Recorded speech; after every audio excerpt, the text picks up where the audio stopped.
turihanganisha mama mukubwa, turihanganisha abavandimwe bacu, turihanganisha ba Muyomba, mukomere mwihangane, Imana kwakire mu bayo. Uwabwanditse ni Nyirabatunzi Alice. Reka dusome ubundi bugufi bwa murumuna we umukurikira niwe muherezi iwabo. Icyambere mbanje gushimira abantu bitanze kubwo kudufasha mu kibazo kitari cyoroshe nubwo ubuvuzi bwanze akitaba Imana. Abantu nabo gushimirwa. Reka mvuge kuri Dakanirwa, icyambere yari umugwaneza, akarusho yari inshuti yanje. Icya kabiri yakundaga abana cyane, akaba n'inshuti ya benshi, kandi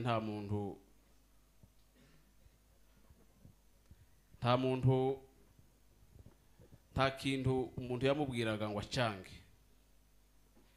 Ariko muri byose ikimbabaje nuko agiye tutongeye kubonana, kuko hashize imyaka 15 tutabonana.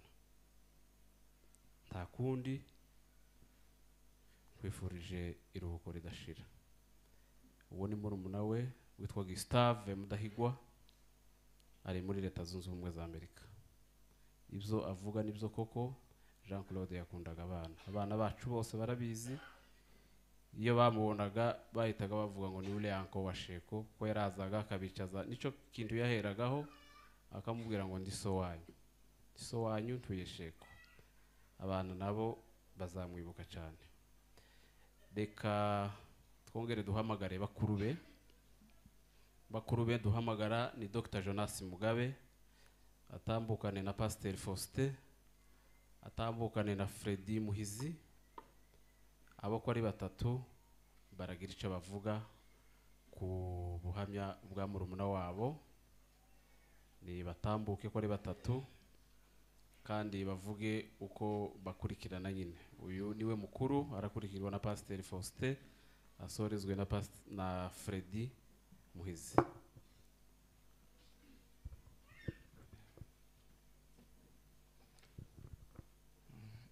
Murakoze cyane. Ndasoma akavensi kamwe ko muri Abakorinto ba mbere 13:13.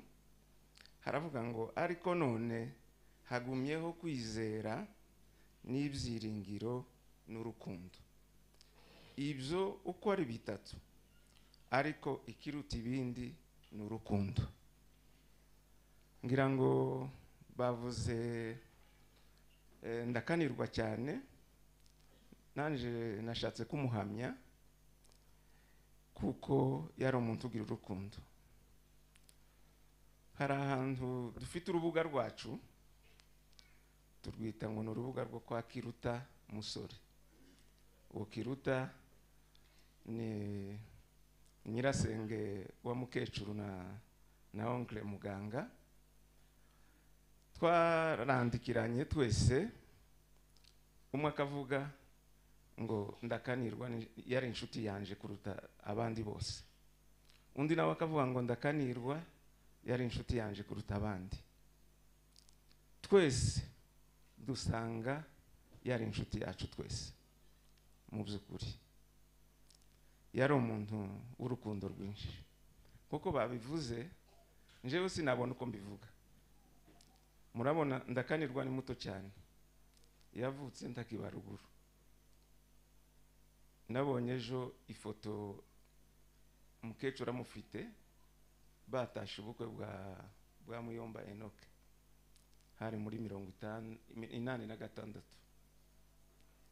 Icyo gihe twari bakuru twebwe, twigaga kaminuza tugiye kuyirangiza.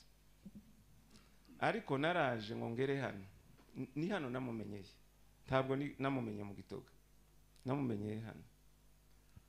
Ndaza icyo gihe nari ndwaye, sinababwira inshuro yansuye.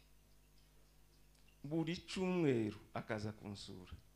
Iyo agiye mu cyaro ntabwo yamaraga mvuge iminsi 2 atampamagaye, akampamagara. Kandi ntakunda kohereza ama message y'inani ya voice cyangwa ngo yandike, nuguhamagara. Niyo hoba mu ijoro saa 4 saa 5 nje nkunze kuryama kare nka saa 3 nkumva arambyukije ndakanirwa akampamagara akambaza ngo meze ute muzehe ngo murakomeye ngo ugereye hehe nukuri yari umuntu ugira urukundo bene rurya rwo ku mutima rutari ruburyarya ya nzamukumbura nzamubura umunsi afatwa yampamagaye saa 9:25 nzambabara kuko ntamwitabye nari mvuye kwa muganga uwo munsi ndushe arampamagara ndavuga ngo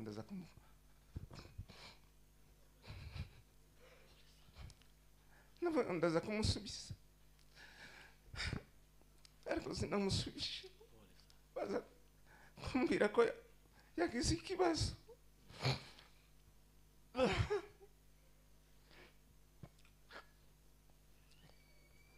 yani inshuti ukagira ngo turangana mu myaka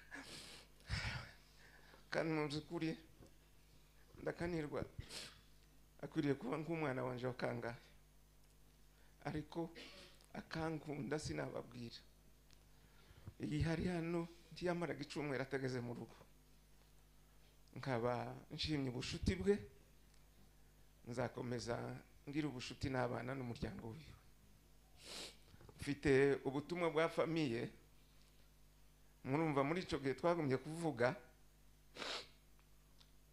twaravuze ngo famiye yacu reka mbivuge hano kuko ndazasubira kubona umwanya wo kuvuga turavuga ngo tugeneye umuryango yasize inkazi 2 none Imana imuhiruhuko ridashira nyiramutarutwa wihangane n'abana tuzabana mu by'ukuri tuzakureka abamuzehe mwihangane mukomere Imana bakomeze murakoze cyane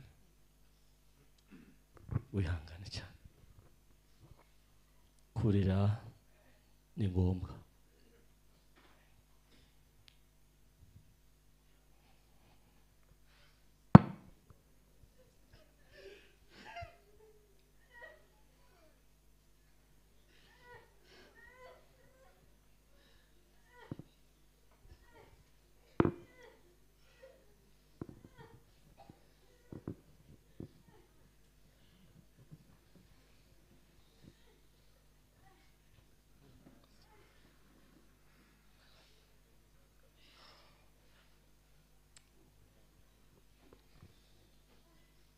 biragoye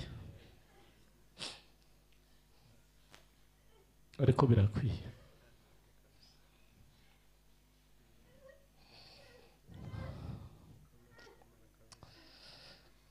muratwihangana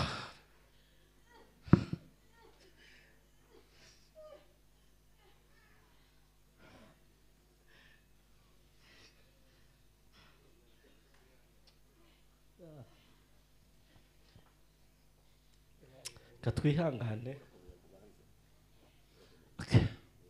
nihangane kamvuge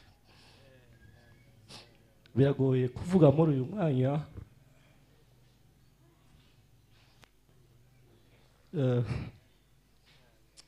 isi burya kavuga ndakanirwa atagihari birabishe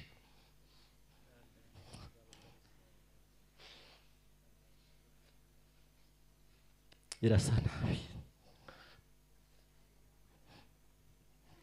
biteye agahinda mu by'ukuri nari nzi ko nza kwihangana akavuga ni ibisanzwe kurira kurizwa n'umuvandimwe wabuze wakundaga hari abafite kwihangana turabashimiye Imana yagiye turema mu buryo butandukanye kurira si intege nkizo zo gukizwa no kumenya Imana kurira si uko ufite kwizera guke oya si amasengesho make na Yesu yarize ntangiye nihanganisha abavandimwe mwihangane duhereye kuri Muzehe Meshake na mukecuru abavandimwe bacu bose n'inshuti ba nyirarume n'abandi basebukwe umugore we ni mwisi. Ndavuga buke cyane ngiye kurangiza, ariko nasabaga umuntu ufite igitabo cy'umubwiriza nasome. Reka nze gusaba Pastor Nehemiya arebe umubwiriza, ngira ngo ni igice cya mbere kibanza n'umurongo wa 2. Soma ko kantu gusa, ndavuga amagambo ane gusa n'icane.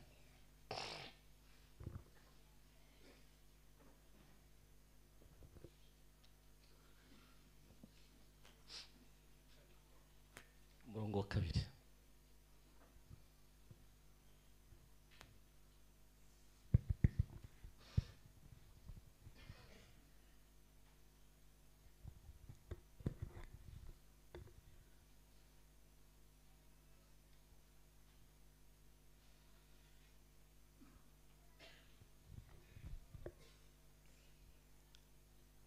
Izuba n'umuco n'ukwezi n'inyenyeri bitarezimishwa n'ibicu bitaragaruka imvura ihise, ni igihe abarinzi b'inzu bazahinda umushitsi kandi intwari zikunama n'abasyi bakarorera kuko babaye bake. Nushaka kurekeraho. Bivuga ngo amaherezo y'umuntu yose ni ukuva mu isi. Biba bibabaje n'uwamara imyaka 100, 80, 70 apfa kenyutse ku bavandimwe be. Ntabwo umuntu abantu baramuhaga ngo yagenda, niyo yaramba igihe kirekire. Nyirabeza yararambye amara igihe kirekire, ariko badatabararira bakajya babafata. Nyirabeza mukagitima, ibyo narabibonaga. Umuntu arahenze, umuntu ni mugari, umuntu ni munini, ni wo kubaho. Ndakanirwa yari umugabo mwiza, kuko niko umutima wanje wemera. Icyamurangaga naje tugihuriyeho n'abandi benshi ni urukundo. Yampamagaraga nkamukupa nkamubwira ngo rekera gutyo, twaganiriye bihagije. Gihe kimwe naje mwivuga butumwa hano, narihutaga ngo nje gutaha, arambwira ngo ese uragenda utageze mu rugo. Ndamubwira ngo abantu turi kumwe banze ko dutandukana, timusibe gusiba nta kibazo. Ndabinginga turasiba, ngeri we sinahamusanga, kandi ariko mpamagara atahari, ariko akavuga ngo ugire mu rugo ndahari. Bite sanga na madamu yagiye kwa muganga. Mukanya mbira abandi ati tugende, niko ateye, niko ameza akunda abantu. Yadukundaga kandi natwe twamukundaga. Hari abantu bakunda kuvuga ngo urupfu ngo rwaruturushije amaboko ya. Ntabwo urupfu rwakwica umuntu, Yesu yararunesheje.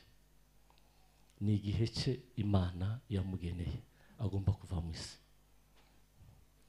Kandi igihe icyo umuntu iyo kigeze arimbuka akava mu isi akagenda. Igihe cyanda kanirwa iminsi twabanye, ibiganiro twagiranye, turabimushimiye. Yari umugabo, tuzakomeza tumuzirikane. Bamuzehe bihangane, nihanganishije madamu we. Ntabwo nge nari ntunze nambaye, nari mfite n'amabi y'umugabo, ariko ngiye kwitunga.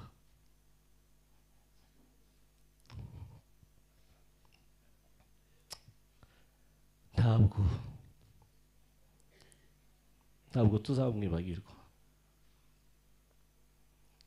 Umuryango wacu ntabwo ari ukurata, ariko ni umuryango wubakitse neza. Abo twabanye barabizi. Famiye Nyirabeza tutageze na kure cyane kwa Gitimbwa, Nyirabeza wenyine yubatse neza.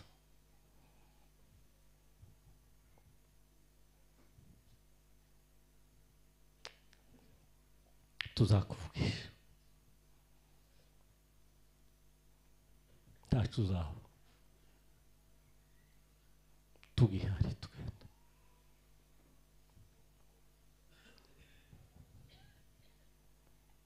Ko byari bisanzwe muri uwo muryango, ni kumeze.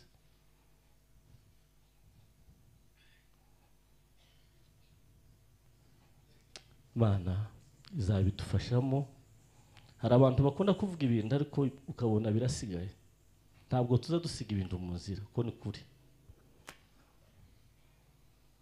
Mu buzukuru ba sogokuru niwe mupfakazi dufite.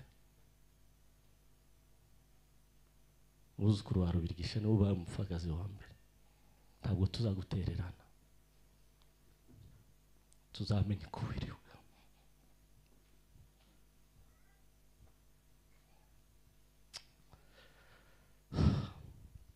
Ndashimira ndabaramiye. Hari umugabo wavuze ngo ababyeyi ndi bita umuntu izina ngo ahubwo barahanura. Ni ndabaramiye koko. Ndabaramiye bambwiye amakuru ye, ndanezerwa. Ni umugabo w'abagabo,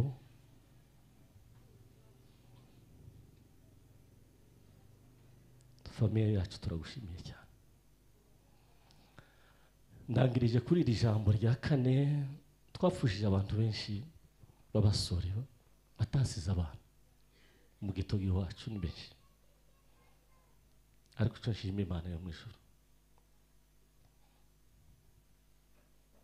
ndakanirwa ntazigera yibagirana. Adusigiye abana, abakobwa n'abahungu. Ni umuryango dufite tuzitaho. Iyo sura ntabwo izibagirana. Tuzatekereza ndakanirwa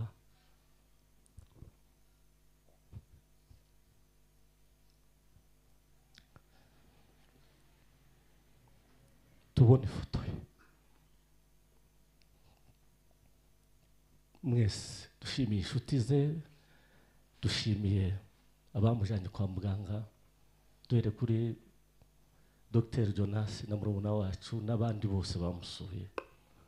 Dushimiye abantu bo muri Kenya, mufite umutima mwiza. Hari ibintu byinshi twagiye tubigiraho. Imana yo mu ijuru ibaduhera umugisha.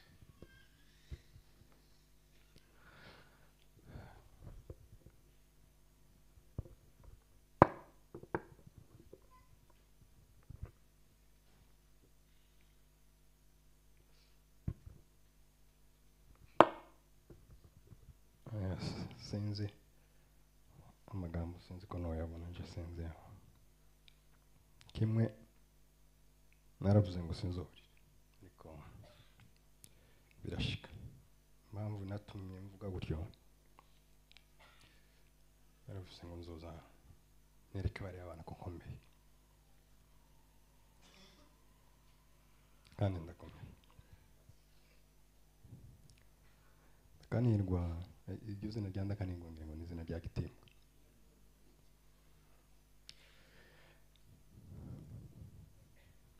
Hari umuntu n'ibiganiro ndagira babivuze, ndakanirwa arazi gusaba imbabazi.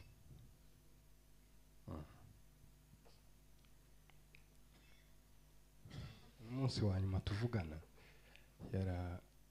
hari akantu tutari twumvikanyeho, icyo cyarambabaje ko yagiye tutongeye kukavugaho. Tuba tumvikanye ubwe, iyo mutumvikanaga arakubwira ngo ndagukunda. Njyewe yakaza ko nakumbwira ngo wazafata nka data.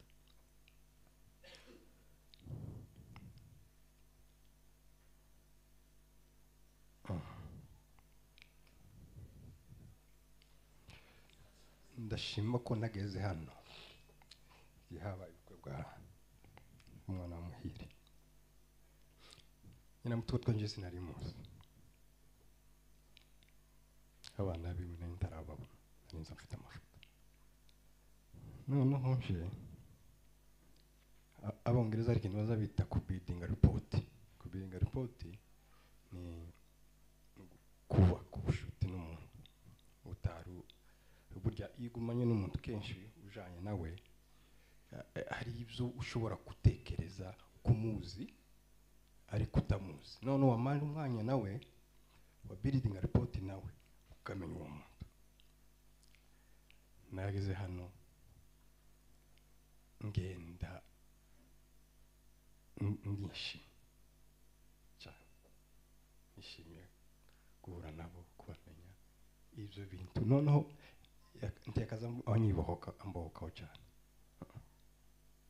duhuye ga noneho ubwo arambohokera akampamagara abana bakampamagara nshima Imana ko naje ubwo kabamenya ndakanirwa gihari atarapfa kanihanganishije ababyeyi mama na papa mwihangane mwihanganishe muzehe hariya wavuye mu Rwanda wihangane muzehe n'abandi bavandimwe bose bavukana Nyamutaro hari ikintu ngiye kuvuga tumaze gufasha abantu benshi muri famiye ndakani habanje birori yapfuye ndahari nije nabyita kubona nije nyine kubera ko abandi bakoze ikiriyo sinakikoze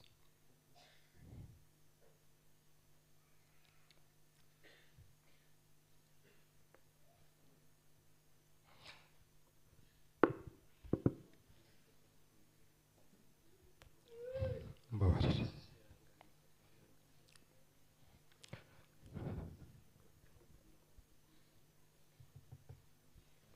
Bukefa Jackson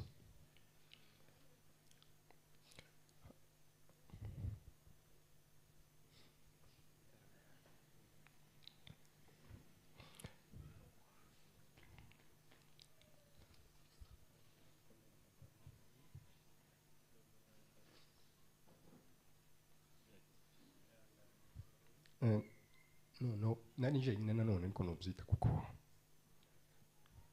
ibona ko zikiriyo ariko cyo nshima nuko takanirwa yapfuye abavandimwe bose babari twese nyanyurira sinzi ko hari n'ibindi byacu yagiyemo yashatswe kera ndishimye kura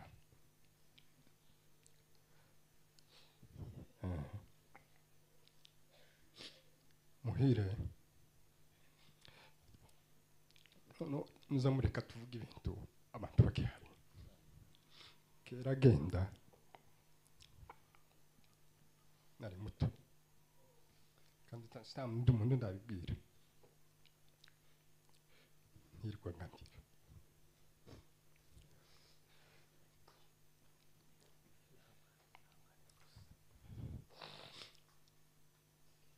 ibyo ibintu biza abana kuryaga abana ari kintu baza bajamo wenda n'ubundi nuko tuzadukura kurya ni ibintu ko waciye muri umwana ibintu wavukiyemo biza bikubaka cyangwa bikagusenya mwire yaragiye nari umwana kandi sinzi ko data yabimenye cyangwa mama yabimenye ndakazanirwa ndira karira kavuga ngo sazagaruka aragaruka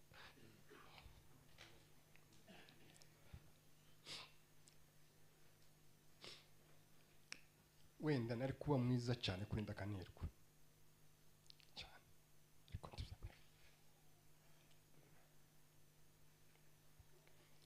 kanirwa akazampamagara cyane reka nshimira abantu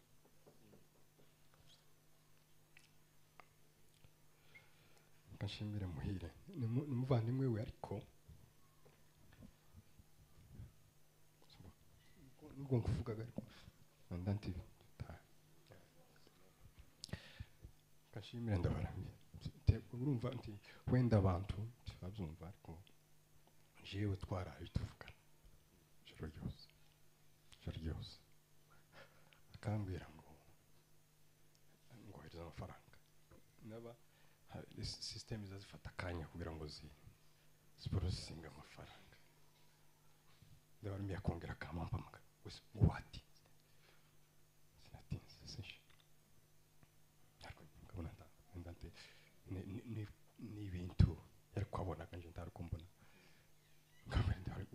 wanyihutisha ariko sinjega ndahora sinzi ariko ntacyo nugweza ntanakimwe shimire Dr. Jonas cyane mwembi nibo bantu ba mbere bamugezeho wasanganya mutatwa ku bitaro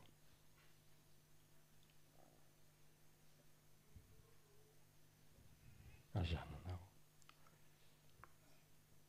ararayo arayicaye rero ngo umunsi se kugeza n'uyu munsi ndagushimye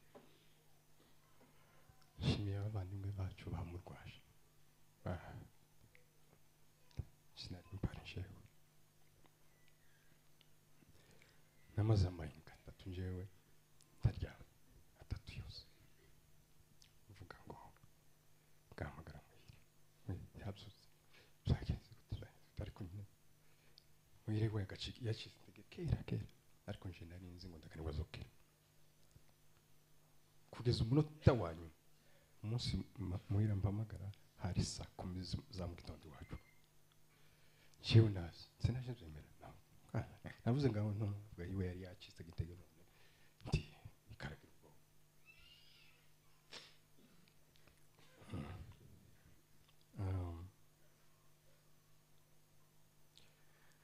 hazi bire iyo bire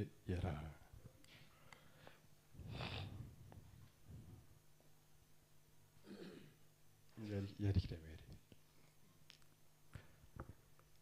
hariho twakoze urubuga ruriho abantu barenga 300 arenga bamwe ntazi nkabona amafaranga araje yabona ntarabona n'abavandimwe babyirutse barabikora so nibyo gushinga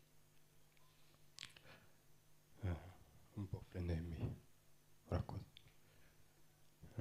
buri munsi sinzi nuko kuvuga abazinaga abantu ke bamwe simbavuge ariko mwumve ko mwese uko mungana ushimirwa papa mdogo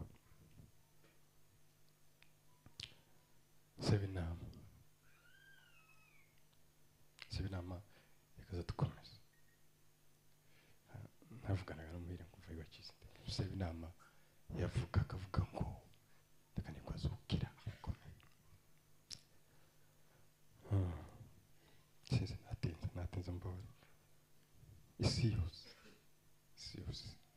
yose iradufashije ikibazo cya ndakanirwa nzi isi yose kubera ko hari abantu bari ku isi hose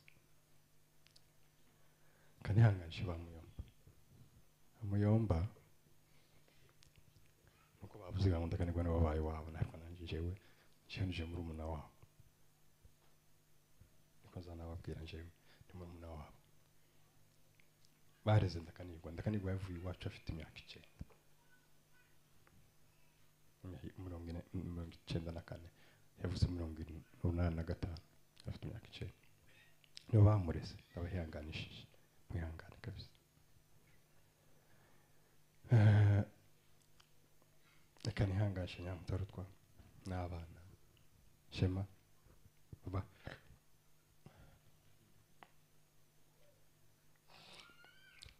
namubwiye ngo aze hano haranga ariko naringize ngo mbereke ko ndakanirwa arahari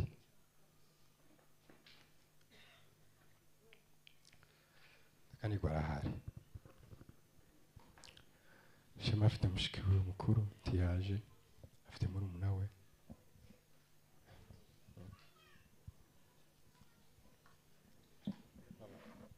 sawa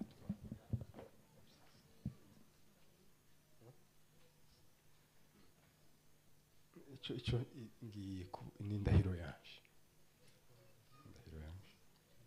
abana keretse nzobucuba nzokibuzwa ni keretse icyo ko nzubaho nawe ariko bazoba shema baba niko tuko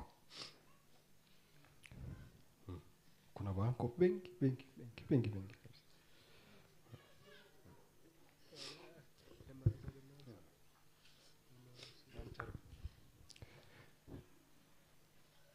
n'ubushize nabikubwiye burya nagiye nakubwiye ngo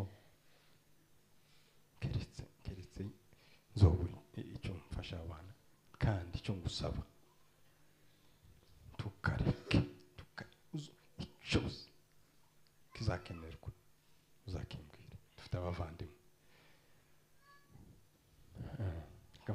nshinga famiye yacu azakunda kuvuga Nyirabeza kananje ari bavugaga twakaza dukora inama buri munsi warimwe n'Imana kuva umunsi ndakanirwa gwara kugeza ejo yanyu sinzi gane ko ariyo yanyuma ariko kugeza ejo reka bashimire mwese mwaje kudufata mu mugongo tibyoroshe ariko ndabashimiye cyane uwagize icyo akora wese uwagize hano wese Imana izabamusha nakwimo n'isomo hari ibintu byinshi nakaza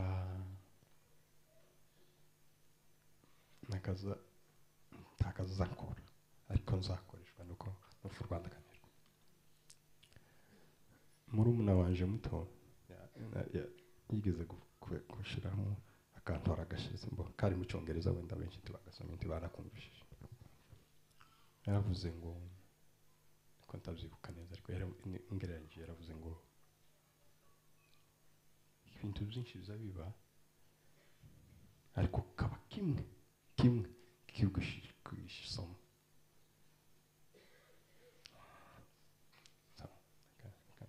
twihangane twese abyeyi mwihangane kandi barahari azahoraho abana be bazobyara tuzabarera